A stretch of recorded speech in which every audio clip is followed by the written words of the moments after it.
social media expert Toby Beresford, who joins us now from Hazelmere in Surrey via Skype. Tom Cheshire there showing us how much fun you could have with Vine. Let's talk about that first of all. There was a time when these 6-second loops got so many people talking, so many people used it. So why do you think Twitter's letting it go?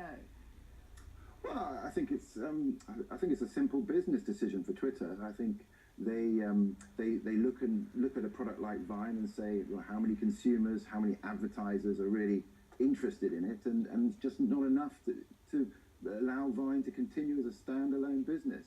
So, I mean, I think what they'll do now is take the features of Vine, the video sharing, and roll that into Twitter's core product. I think that'll be their next step. And presumably its competitors have similar kind of products as well, and they've also got their own Periscope live streaming application as well. Yeah, that's right. I think there will certainly be a big question mark around Periscope itself now as well, and whether that actually has the again, the legs and the interest to let it continue as a standalone product. And as well as announcing that Vine was going to be let go, Twitter's also announced these job cuts today. What kind of a state would you say Twitter was in?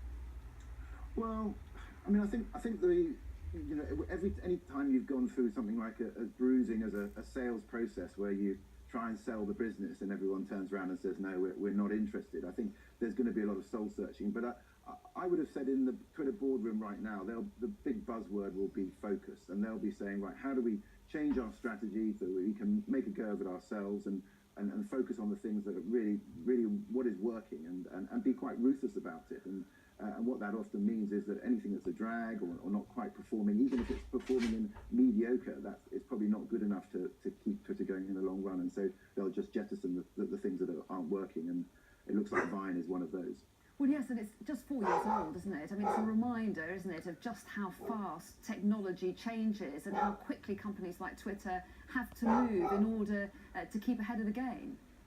No, well, absolutely. And that your competitors are just around the corner, creating the similar products with another little twist here and a little twist there.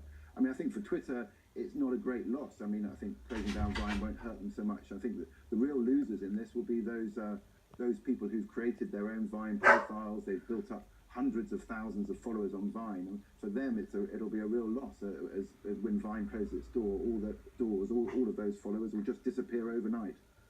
And Twitter's rivals' results are coming out around now as well. What does it tell us generally about this picture, this technology picture?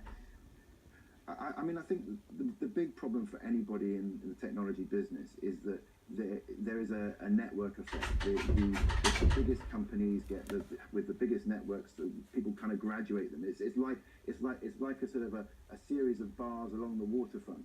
Everybody wants to be in the bar where all your friends are, and everybody's having the best time. And so the other bars, in this case, the other tech companies, they just gradually dwindle until there's nothing left and they become ghost towns. And that's the danger for anyone like Twitter, is that with companies as big as Facebook in the room and just sort of taking it all before it, for Twitter it's a really very difficult to catch up. Okay, Toby Beresford, very interesting to talk to you. Thanks very much indeed. The number of people needing to use food